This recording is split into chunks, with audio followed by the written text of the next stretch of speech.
자, 우리 성경 함께 봅니다. 성경 창세기 39장입니다. 창세기 39장 1절부터 6절까지 말씀입니다. 창세기 39장 1절부터 6절까지 말씀. 자, 우리 같이 한 목소리로 읽습니다. 요셉이 이끌려 애굽에 내려가매 바로의 신하 친위대장 애굽 사람 보디발이 그를 그리로 데려간 이스마엘 사람의 손에서 요셉을 사니라. 여호와께서 요셉과 함께 하심으로 그가 형통한 자가 되어 그의 주인 애굽 사람의 집에 있으니 그의 주인이 여호와께서 그와 함께 하심을 보며 또 여호와께서 그의 범사에 형통하게 하심을 보았더라.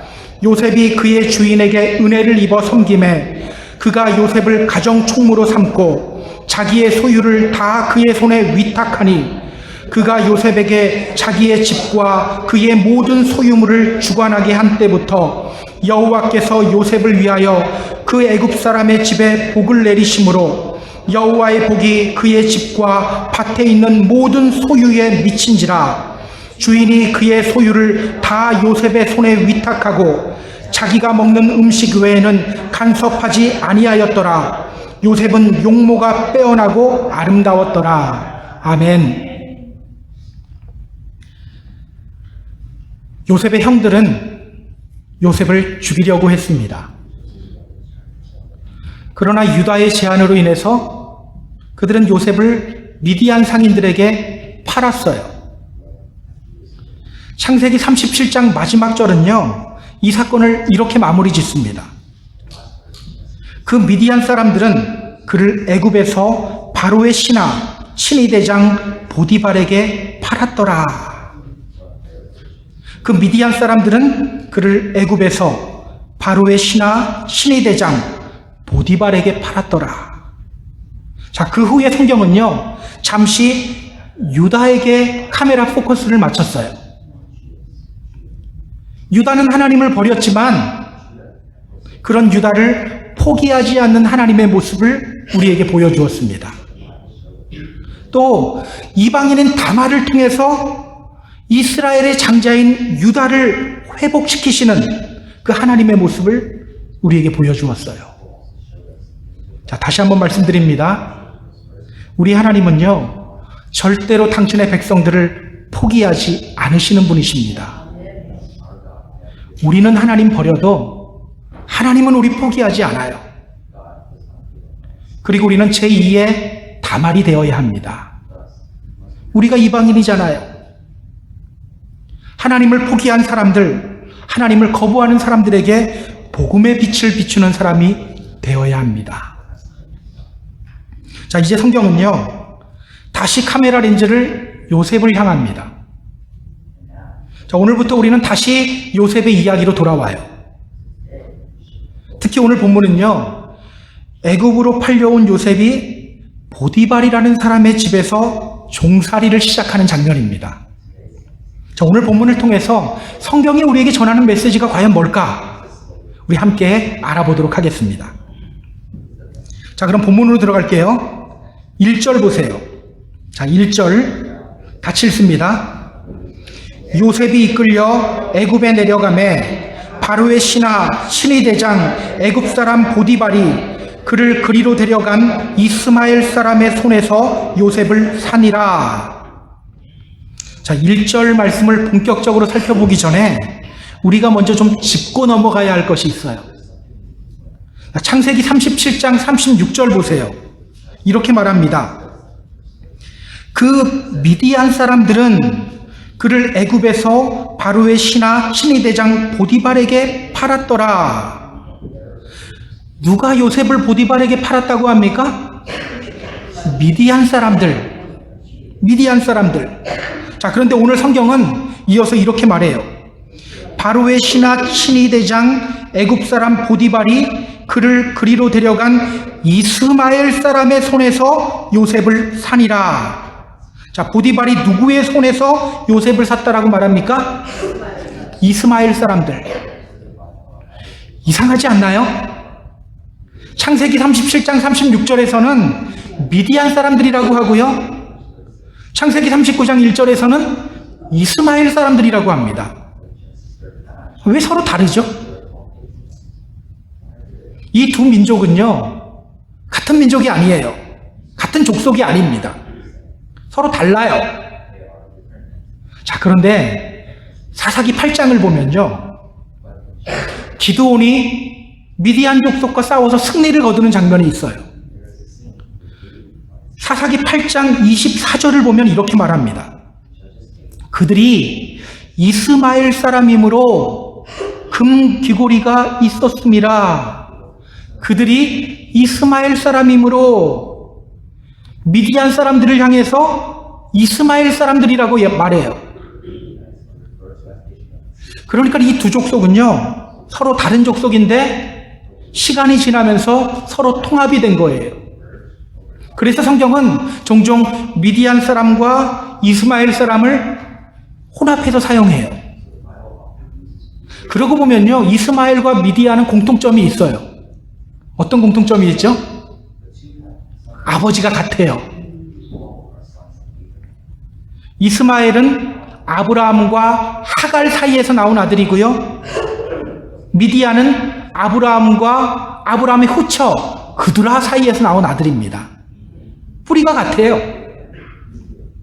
자, 그럼 이걸 기억하면서 오늘 본문 1절 우리가 다시 한번 볼게요.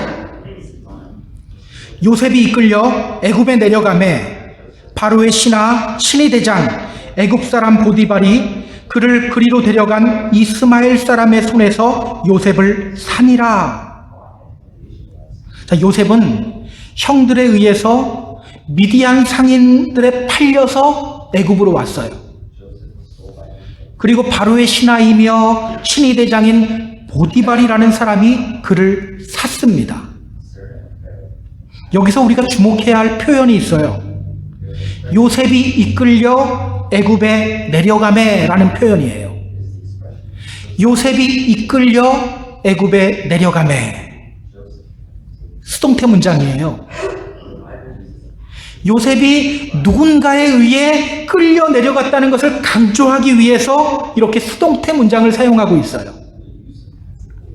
요셉이 누구에 의해 애굽으로 왔습니까?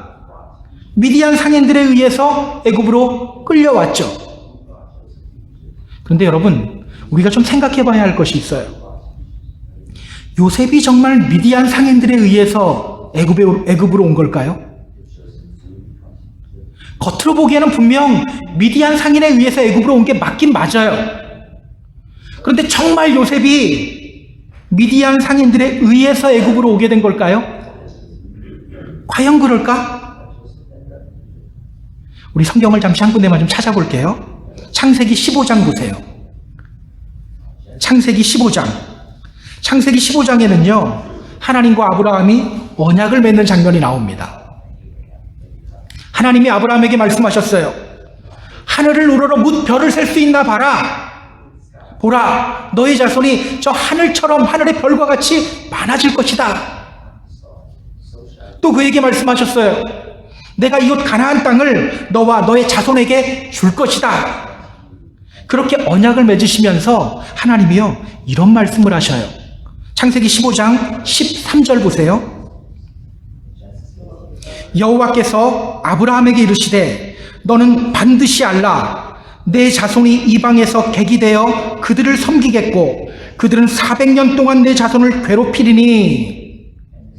너는 반드시 알아라. 근데 너가 알아둬야 될 것이 있어. 너의 자손이 이방에서 객이 되어서 그들을 섬기겠고 400년 동안 그들이 너희 자손을 괴롭힐 것이다. 아브라함의 자손들이 애굽에서 400년 동안 고난당해야 할 것을 이미 말씀하셨죠. 그 후에 가나안 땅을 주시겠다고 말씀하셨어요. 여러분, 왜 하나님은 당신의 백성들이 애굽에서 먼저 고난받아야 한다고 말씀하셨을까요? 왜 복받기 전에 먼저 고난받아야 된다고 말씀하셨을까요? 로마서 8장 17절 이렇게 말합니다. 자녀이면 또한 상속자 곧 하나님의 상속자요 그리스도와 함께한 상속자니 우리가 그와 함께 영광을 받기 위하여 고난도 함께 받아야 할 것이니라. 우리가 그와 함께 영광을 받기 위하여 고난도 함께 받아야 할 것이니라. 우리가 영광 받기 위해서 무엇도 받아야 된다고요? 고난. 요한계시록 7장을 보면요, 이것과 비슷한 장면이 있습니다. 주님의 보좌 앞에서 흰옷 입은 하나님의 백성들이 외쳐요.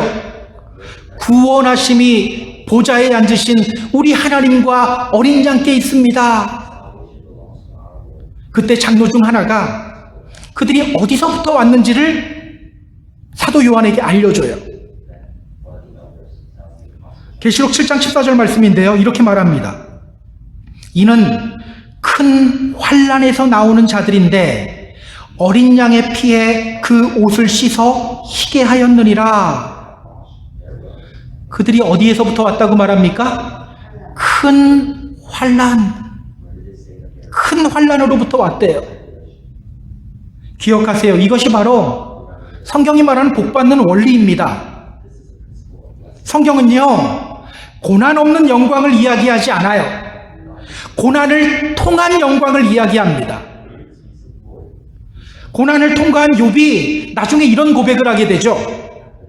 내가 주께 대하여 귀로 듣기만 하였는데 이제는 눈으로 주를 봅니다. 고난당하기 전에는 귀로만 주님에 대해서 들었는데 그 고난 후에 이렇게 고백하는 거예요. 내가 이제는 주님을 내 눈으로 봅니다. 고난을 통해서 이런 멋진 고백을 하게 되는 거예요. 따라서 하나님이요, 이스라엘에게 고난을 먼저 약속하시는 이유는요, 그들을 진짜 하나님의 백성으로 세우시기 위해서예요. 자, 그렇다면 여러분, 하나님이 이미 말씀하셨잖아요. 그러면 오늘 본문 요셉이 이끌려 애굽에 내려가매, 이 문장이 의미하는 것이 뭡니까? 겉으로 보기에는 요셉이 형들에 의해 버림받았고 또 미디안 상인들에 의해서 끌려서 애굽으로 간 것처럼 보이지만 실제로는 누가? 우리 하나님이 요셉을 애굽으로 데리고 왔다라는 거예요. 겉으로 보기에는 요셉이 형들에 의해 버림받았고 미디안 상인들이 데리고 온 것처럼 보이지만 실제로는 하나님의 역사하심이 있었다라는 겁니다. 바로 이것을 의미해요. 여러분 기억하세요. 형들이 요셉 팔았기 때문에 그가 애굽으로 온 것이 아닙니다. 미디안 상인들이 요셉을 애굽으로 끌고 온 것도 아니에요. 그 안에는 하나님의 일하심이 있었어요. 하나님이 당신의 약속을 이루시기 위해서 요셉을 애굽으로 데리고 온 거예요. 우리 하나님은요, 우리를 잠시라도 고아와 같이 내버려 두시는 분이 아니세요. 요셉이 끌려오는 동안 잠깐 하나님이 눈 감고 계셨던 게 아니에요. 우리 주님은요, 우리를 세밀하게 인도하시는 분이십니다. 사람이 마음으로 자기의 길을 계획할지라도 그 걸음을 인도하시는 분은 여호와시니라. 또 시편 48편 기자는 이렇게 고백해요. 이 하나님은 영원히 우리 하나님이시니 그가 우리를 죽을 때까지 인도하시리로다. 그가 우리를 언제까지? 죽을 때까지 인도하신대요. 저는 오늘 우리의 영적인 눈이 열려서 이 사실을 깨닫게 되었으면 좋겠어요. 이 사실을 깨닫게 되면요, 이 세상을 살아가는 우리의 삶의 걸음걸이, 삶의 자세가 많이 변해요. 삶의 순간순간을 허투루 보낼 수가 없죠. 삶에서 만나는 사람들 함부로 대할 수가 없어요. 내가 어쩌다 재수 없어서 저 사람 만났지? 이런 소리가 나올 수가 없죠. 고난의 순간도 하나님이 주시는 훈련이 되는 거예요. 왜? 모두 하나님이 보내주신 장소요, 하나님이 만나게 하신 사람들이기 때문입니다. 자, 다시 한번 말씀드립니다. 우리는 모두 하나님의 주권 아래에 있습니다. 주님의 세밀한 인도하심 안에 있습니다. 여러분 이 사실 명심하시기 바랍니다. 자, 하나님이 요셉을 애굽으로 인도하셨어요. 이때 요셉은 그것을 알았을까요? 몰랐을까요? 아, 하나님이 나를 애굽으로 인도하셨구나 알았을까요? 모르고 있는 것처럼 보여요. 창세기 45장으로 가면요, 그제서야 요셉은 깨달아요. 그때 요셉은 형들에게 이렇게 말합니다. 당신들이 나를 이곳에 팔았다고 해서 근심하지 마소서, 한탄하지 마소서. 하나님이 생명을 구원하시려고 나를 당신보다 먼저 보내셨습니다. 이때 깨닫게 되는 거예요. 그리고 바로 그 뒷부분을 보면 이렇게 말해요. 그런즉 나를 이리로 보내신 이는 당신들이 아니요 하나님이십니다. 인생의 모진 풍파를 다 겪은 후에야 깨닫게 되는 거예요. 그래서 또 고난이 필요한 거예요. 그렇다면 여러분, 지금 요셉은 아직 모르잖아요. 이때 요셉의 심정이 어땠을까요? 유기불안이라는 말 들어보셨나요? Fear of abandonment라고 하는데, 유기불안. 이 유기불안이라는 것은요, 버려지는 것에 대한 두려움을 가리키는 말이에요. 우리 인간은 사회적 동물이잖아요. 그래서 이 유기불안을 다 가지고 있어요. 예전에 한국에서는요, 어른들이 이런 장난 많이 쳤어요. 야, 너 아이한테 이런 장난 많이, 너 다리 밑에서 주워왔으니까 저 다리 밑에 다시 갖다 버려야겠다. 그러면 아이가 어떻게 반응합니까? 닭똥 같은 눈물을 흘리면서 서럽게 울기 시작해요. 왜 그렇게 서럽게 웁니까? 안에 있는 유기불안 때문이에요. 버려지는 것에 대한 두려움 때문이에요. 버림받는다는 것은요, 우리 인간에게 있어서 매우 견디기 힘든 고통이요, 또 큰 상처입니다. 지금 요셉은요, 가족들에게 버림받았어요. 형들은 살려달라고 외치는 그의 외침을 외면했어요. 그가 얼마나 울며 부르짖었을까요? 형들 제발 좀 살려주세요. 저 죽이지 마세요. 얼마나 울부짖었을까요? 그런데 형들은 그 울부짖음을 들으면서 옆에서 태연하게 밥 먹었어요. 그리고 끝내는 울부짖는 그 울음을 외면한 채 그를 미디안 상인들에게 팔아버렸어요. 요셉에게 얼마나 큰 상처가 됐을까요? 그리고 이제는 노예로 살아가야 돼요. 너무나도 비참한 상황이 아닐 수가 없습니다. 그런데 여러분, 성경은요, 이런 요셉에 대해서 뭐라고 말하는지 아세요? 2절 보세요. 자, 오늘 본문 2절 함께 읽습니다. 여호와께서 요셉과 함께 하심으로 그가 형통한 자가 되어 그의 주인 애굽 사람의 집에 있으니, 여호와께서 요셉과 함께 하심으로 그가 형통한 자가 되어, 성경은 요셉을 향해 이렇게 말합니다. 그가 형통한 자가 되어, 요셉이 형통한 사람이 되었다. 요셉이 형통한 사람이 되었다. 형통하다, 이 말은요, 살레아흐라는 히브리어 단어거든요. 살레아흐, 이 말은요, 원래 advance, 앞으로 나아가다라는 뜻이에요. 좋게 나아가는 걸 뜻하겠죠. 그래서 prosper, 번영하다라는 뜻도 있고요, 또 succeed, 성공하다, 이 뜻도 있어요. 여러분, 이 상황이 형통한 상황인가요? 이 상황이 성공한 상황인가요? 그래, 노예로 다 잡혀왔어, 난 성공했어, 이런 상황이 아니잖아요. 버림받고 노예로 팔렸는데 이것이 어떻게 형통입니까? 우리로서는 이해가 가지 않아요. 근데 여러분, 성경은요, 여기에서만 이렇게 말하지 않아요. 나중에 이 요셉이 억울한 누명 쓰고 감옥에 갇힙니다. 그렇게 감옥에 갇힌 요셉을 향해서도 성경은 이렇게 말해요. 창세기 39장 23절 마지막 부분을 보면 이렇게 말합니다. 여호와께서 그를 범사에 형통하게 하셨더라. 여호와께서 그를 범사에 형통하게 하셨더라. 억울한 누명 쓰고 감옥에 갇힌 요셉을 향해서도 성경은 이렇게 말해요. 하나님이 요셉을 형통하게 하셨다. 요셉이 성공한 삶을 살아가고 있다. 이것을 우리가 어떻게 이해해야 될까요? 이것을 우리가 어떻게 이해해야 될까? 어렵습니다. 한 가지 분명한 건 있어요. 우리가 생각하는 형통과 성경이 말하는 형통은 다르다는 거예요.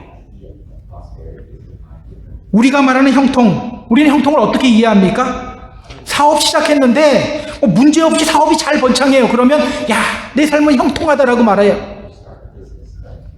어떤 일을 계획하고 추진하고 있는데 아무 방해 없이 일이 척척척척 풀려요. 그러면 야, 형통하다.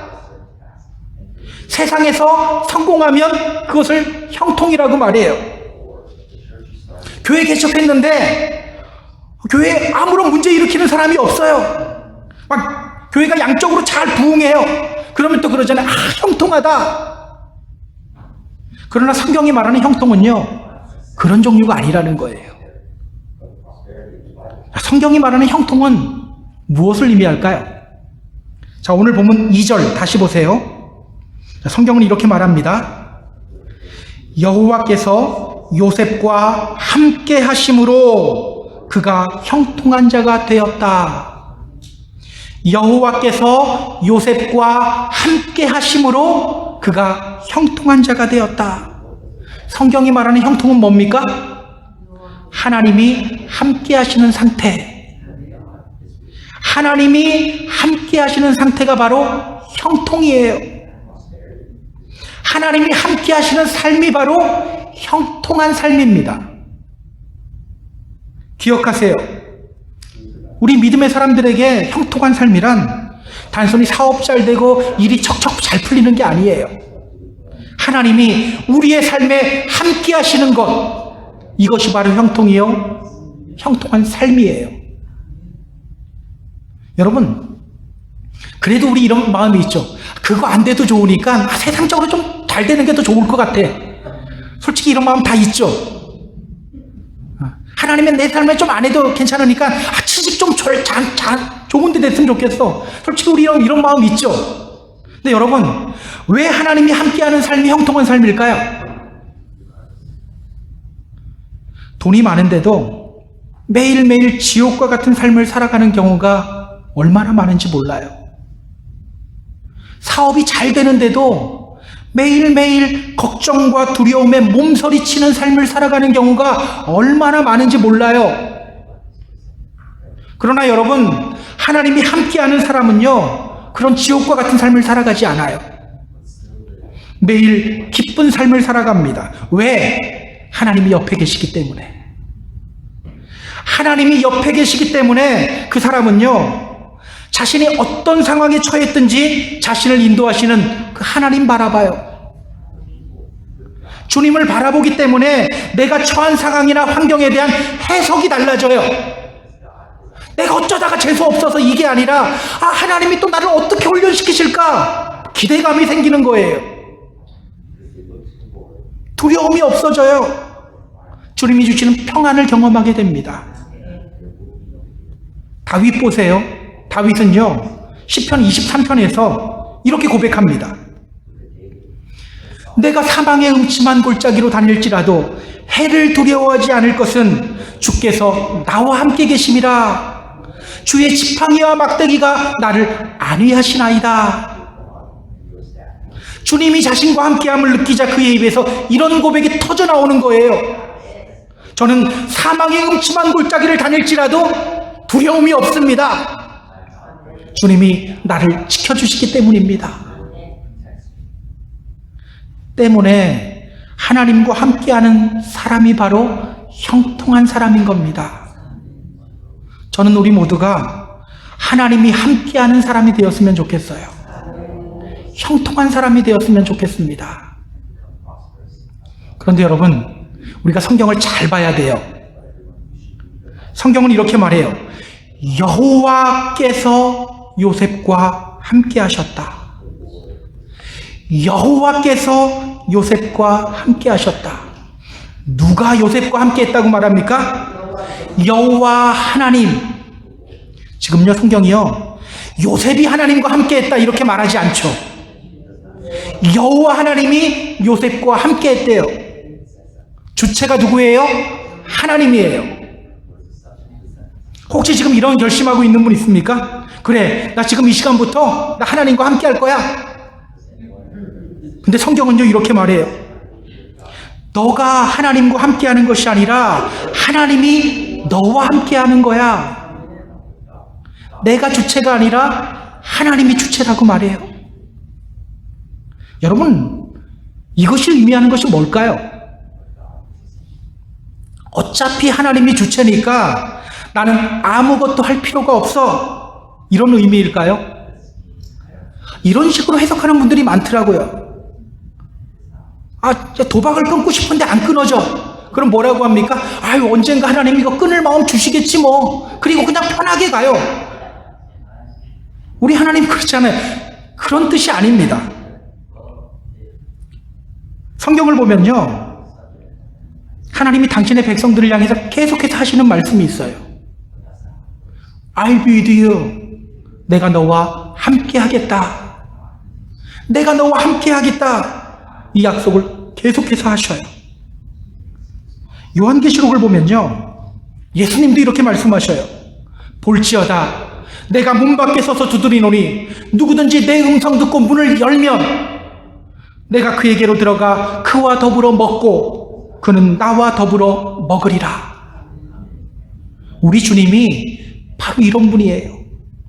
우리 주님은요, 우리와 함께 하길 원하시면서 계속해서 우리의 문을 두드리고 계셔요. 그렇다면 우리가 해야 할 것이 뭡니까? 주님을 향한 우리의 문을 열어야 되는 거예요. 그래야 주님이 내 안에 들어오는 겁니다. 주님이 내 안에 들어올 수 있는 공간을 만들어야 되는 거예요. 기억하세요. 오늘 우리는 주님을 향해 마음문을 열고 주님이 내 안에 거할 수 있는 공간을 만들어야 돼요. 그때 우리는 자연스럽게 하나님이 함께하는 사람이 되는 거예요. 형통한 사람이 되는 거예요. 자, 그럼 여기서 우리가 풀어야 될 문제가 있죠? 어떻게 하는 것이 주님을 향하여 우리의 마음문을 여는 걸까요? 우리의 문만 열면 주님이 들어와서 우리와 함께 먹고 마시잖아요. 어떻게 하는 게 문 여는 걸까요? 아버지! 부르면 될까요? 자, 우리 성경을 한 군데 한번 찾아볼게요. 이사야서 57장 15절입니다. 이사야 57장 15절. 제가 가진 성경으로는요, 구약 1038페이지입니다. 이사야서 57장 15절. 우리 다 같이 읽을 겁니다. 구약 1038페이지. 자, 이사야 57장 15절. 우리 같이 읽습니다.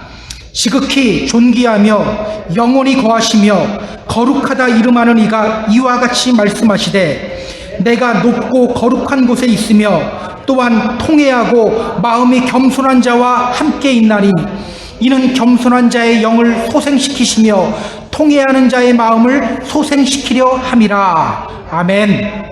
자, 우리 주님은 어디 계십니까? 높고 거룩한 곳에 계셔요. 그 높고 거룩한 곳에 계신 주님이 언제 죄악된 우리의 마음에 들어오신다고 말합니까? 통회하고 마음이 겸손한 자와 함께 있나니, 통회하고 마음이 겸손한 자와 함께 있나니, 우리가 회개하며 겸손하게 될 때, 우리가 회개하며 겸손하게 될 때, 그렇다면 여러분, 언제 하나님이 우리와 함께 하십니까? 우리가 우리의 죄를 자복하며 회개하며 하나님 앞에서 낮아질 때,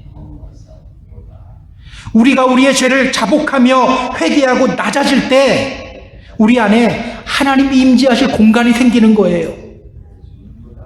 여러분, 누군가를 집으로 초대하려고 하면 가장 먼저 뭐 합니까? 집 청소부터 하잖아요. 마찬가지예요. 우리의 죄를 회개하며 깨끗하게 해야 돼요. 그때 주님이 우리 안에 들어오셔서 우리와 더불어 먹고 마시며 우리와 함께 하시는 겁니다. 그렇게 우리의 삶을 형통하게 하시는 거예요. 우리가 착각하는 것이 있어요. 주여 주여 이름만 부르면 된다고 생각해요.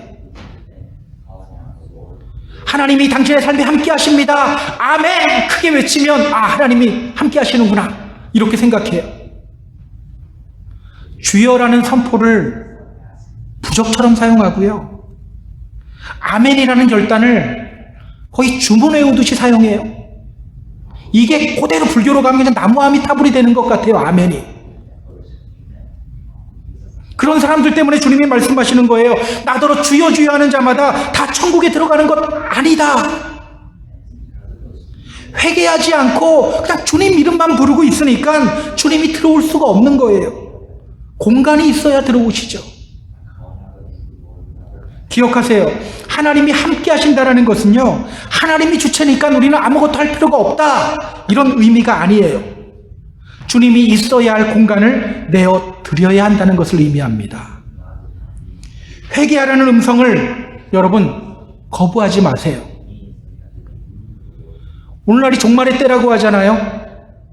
이때가 되면서 오히려 회개의 메시지는 점점 더 사라져요.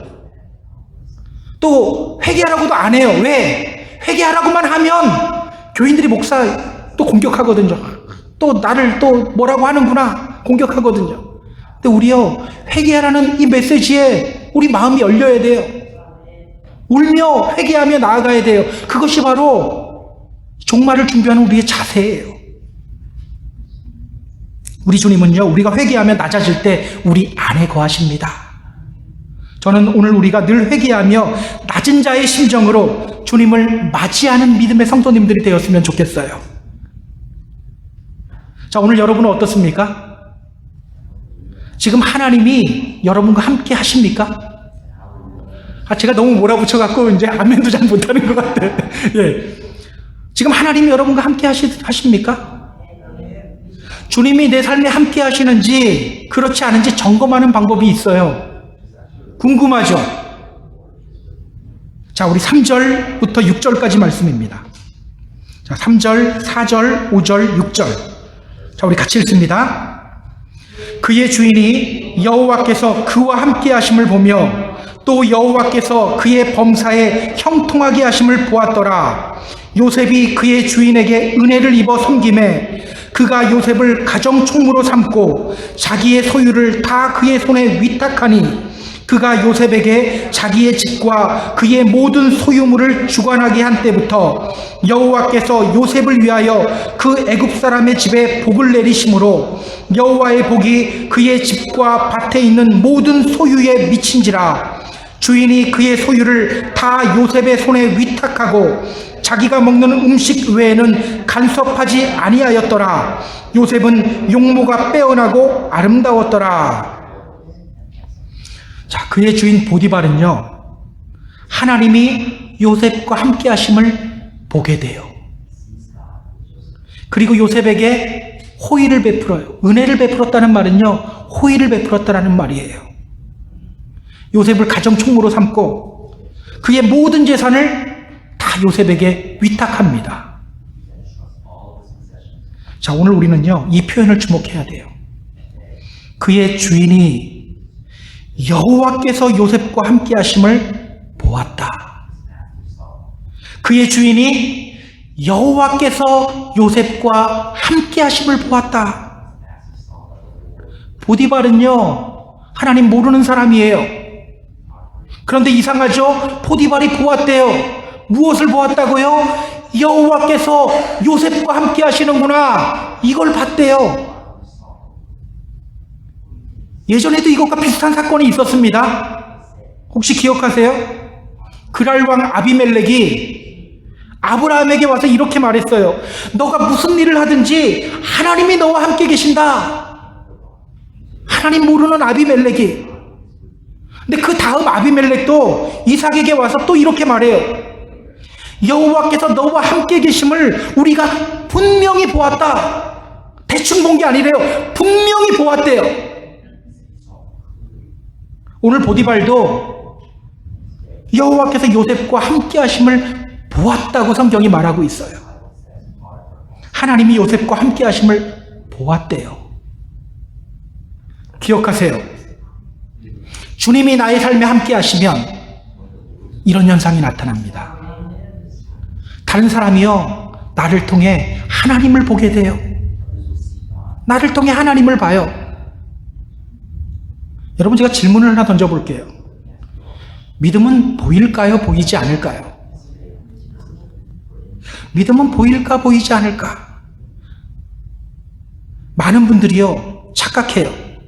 믿음이 보이지 않는다고 생각해요. 그래서 자기를 믿음 좋은 사람으로 포장하기 위해서 애써요. 누가 내 믿음 혹시라도 보지 못할까봐 온갖 멋진 간증으로 자기를 막 포장하기나 바빠요. 근데 여러분, 이런 노래가 있죠. 말하지 않아도 알아요. 혹시 이 노래 들어보셨나요? 말하지 않아도요, 알아요. 믿음은요, 말하지 않아도 보여요. 마가복음 2장을 보면요, 예수님이 한 중풍병자를 고쳐주시는 장면이 나와요. 성경은 그때의 장면을 이렇게 묘사합니다. 예수께서 그들의 믿음을 보시고 중풍병자에게 이르되 작은 자야 내 죄 사함을 받았느니라 하시니, 예수님이 그 중풍병자를 데리고 온 내 친구의 믿음을 보셨다라고 말해요. 보셨대요. 에이, 예수님이니까 보신 거겠죠. 이렇게 반문하는 분이 있을지도 모르겠어요. 그런데요, 예수님만 믿음을 본 것이 아니에요. 사도 바울의 눈에도 믿음이 보였어요. 사도행전 14장을 보면요, 루스드라라는 곳에서 바울이 한 안진뱅이를 고치는 장면이 나옵니다. 성경은요, 그 장면을 이렇게 묘사합니다. 잘 들어보세요. 루스드라에 발을 쓰지 못하는 한 사람이 앉아 있는데 나면서 걷지 못하게 되어 걸어본 적이 없는 자라. 바울이 말하는 것을 듣거늘 바울이 주목하여 구원받을 만한 믿음이 그에게 있는 것을 보고 큰 소리로 이르되 내 발로 일어서라 하니 그 사람이 일어나 걷는지라. 예수님만 봤는 줄 알았는데 바울도 봤대요. 바울도 봤어요. 에이, 예수님이니까 보고 바울 정도 되니까 봤겠죠. 혹시 이렇게 반문하는 분이 있을지도 모르겠어요. 근데 여러분, 솔직히 여러분도 보이잖아요. 어떤 사람이 정말 믿음의 사람인지 그렇지 않은지 다 보이잖아요. 그냥 말을 하지 않을 뿐이지 우리 다 봐요. 마마보이라는 말이 있죠. 어른으로 성장한 뒤에도 어머니에게 의존하는 남자를 마마보이라고 해요. 한 남자가 여자를 만났어요. 커피를 시키기 전에 갑자기 어디론가 전화를 해요. 엄마, 나 지금 커피 마셔도 돼? 영화를 보기 전에도 엄마에게 또 전화를 해요. 엄마, 나 지금 이런 영화 봐도 돼요? 그리고 하는 말마다 이런 말이 들어가요. 우리 엄마가 그러는데요. 우리 엄마가 이렇게 말했어요. 그러면 상대방 여자는 말하지 않아도 알죠. 아, 이놈이 마마보이구나. 그 남자가 저는 마마보이구나. 마마보이입니다. 말하지 않아도 상대방은 그 남자가 마마보이인지 알아요. 어떻게 알게 됩니까? 그가 말하고 행동하는 것을 보면 그가 누구의 조종을 받고 있는지가 다 보이는 거예요. 아이고, 엄마가 하라는 대로 하고 있구나. 엄마의 뜻대로 움직이고 있구나. 이런 남자 절대 만나면 안 되겠구나. 다 아는 거예요. 마찬가지입니다. 하나님이 함께하는 사람은요, 굳이 하나님 믿는다고 말하지 않아도 사람들이 알아요. 그 사람의 말, 행동, 얼굴 표정, 눈빛을 통해서 다 드러나게 돼요. 아, 저 사람은 하나님 뜻대로 움직이고 있는 사람이구나. 생각해 보세요. 어떤 분이 어떻게 자신이 하나님 만났는지 멋지게 간증했어요. 근데 돌아서서는 계속해서 세상 이야기만 하는 거예요. 아, 그래도 이 세상에 믿을 거 돈밖에 없어. 그 사람이 믿음의 사람으로 보입니까? 안 보이죠. 돌아서더니 계속해서 믿음의 형제들 막 흉만 보고 험담만 해요. 그런 사람이 있다고 한번 생각해 보세요. 그 사람이 하나님이 함께하는 사람으로 보입니까?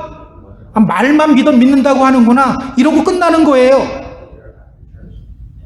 아무리 멋진 간증으로 자기 포장해도 그 믿음이 진짜인지 가짜인지는요, 다 보여요. 저는 오늘 우리가 하나님이 함께 하심을 드러내는 저와 여러분이 되었으면 좋겠어요. 우리 각자의 삶을 통해서 하나님이 드러났으면 좋겠어요. 방법은 간단합니다. 주님이 내 안에 들어오시면 되는 거예요. 들어왔다라고 말하는 게 아니라 실제로 들어와 계시면 저절로 되는 거예요. 어떻게 할 때 주님이 내 안에 들어오신다고요? 회개하며 낮아질 때 주님이 내 안에 들어오십니다. 그러면 나를 통해 주님이 자연스럽게 드러나게 되는 거예요. 말하지 않아도 자연스럽게 드러나게 되는 거예요. 반드시 명심하시기 바랍니다. 자, 이제 말씀을 마칠게요. 우리 사랑하는 펜사콜라 하나님교회 성도 여러분, 오늘 여러분의 삶은 어떻습니까? 형통한 삶인가요? 주님이 함께 하시고 있습니까? 여러분을 통해 주님이 드러나고 있습니까? 내가 정말 주님이 함께 하시는 사람인가? 오늘 우리 점검해 봐야 돼요. 하나님이 지금 나와 함께 계심을 믿습니다. 이러지 말고 자기 확신만 하려고 하지 말고 정말 하나님이 내 안에 계신가 점검해 봐야 돼요. 아무쪼록 형통한 삶을 살아가는 저와 여러분이 다 되었으면 좋겠습니다. 주님이 함께 하시는 삶을 살아가는 저와 여러분이 되었으면 좋겠어요. 늘 회개의 자리로 나아가며 주님 앞에서 낮아지시기 바랍니다. 주님이 들어오실 공간을 만드시기 바랍니다. 그렇게 주님이 함께하는 믿음의 성도, 형통한 삶을 살아가는 믿음의 성도가 되어서 주님을 기쁘시게 하는 저와 여러분 다 되기를 주님의 이름으로 축복합니다. 축복합니다. 우리